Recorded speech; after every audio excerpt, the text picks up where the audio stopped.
ko naman yung reportong yun. Kala mo, ang ginawa ko kay Justin, nasukahan ko lang naman siya. Kulit.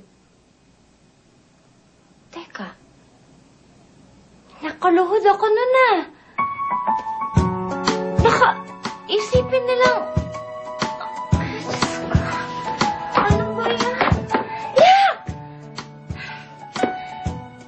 Ito kasi kung Justin ka. Alam mo ka, yung tama yung akala mo kung sino, akala mo may-ari na ng buong bansa. Akala ko pa naman napakaswerte. Walang makakapunta doon para ngayon nandito ako. Puro kamalasan na yung nangyari sa akin. Ano ko ulit sa Maynila?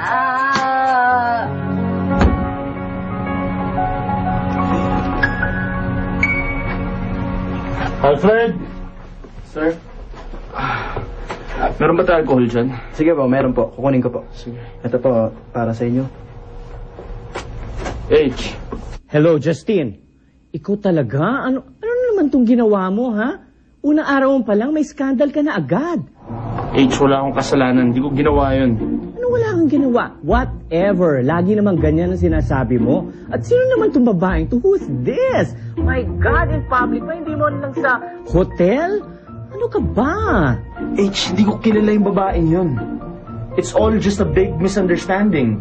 Ay, nako, Justin, naku talaga, kung hindi lang talaga kita mahal, matagal na kitang binitawa, Mahal.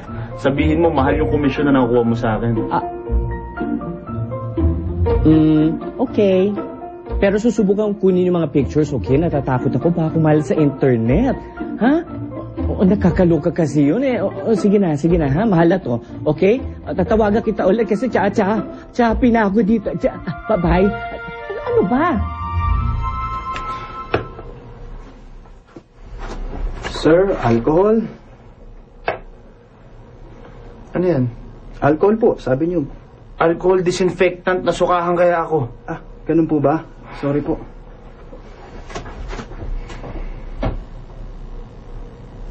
Pwede na to.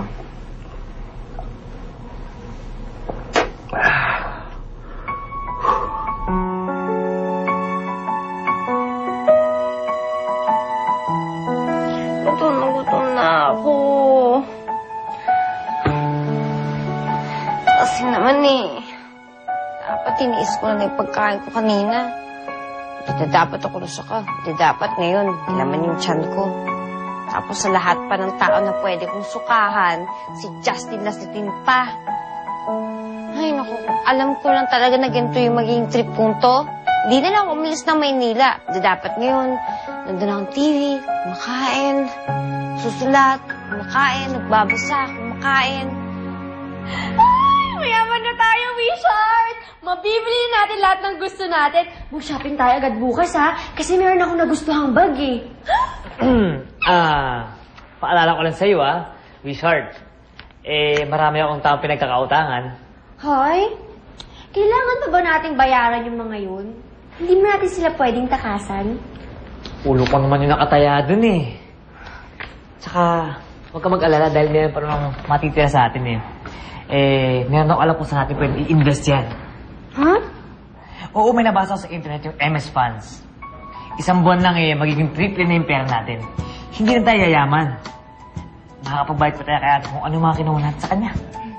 Dalawang kasi yun, Nag-Don na yun, tsaka si Lizette. Nako! Hintayin nila ako pag umuwi ako. Isang bonggang bugbog ang pasulubong ko sa kanila. Kaya lang, paano na yung bag ko? Alam mo, isang buwan lang hinihiling ko sa'yo. Pagkatapos nun, lahat ng bags pwede mo nang bilhin. Kahit sapatos pa, pwede bilhin yun. Promise. Promise. Ay, teka. Sige ka. Huwag mo naman ako masyadong ihag kasi yung cheque malulukot. Iisip ko pa yung cheque na yan? Siyempre, no? Mayaman na tayo.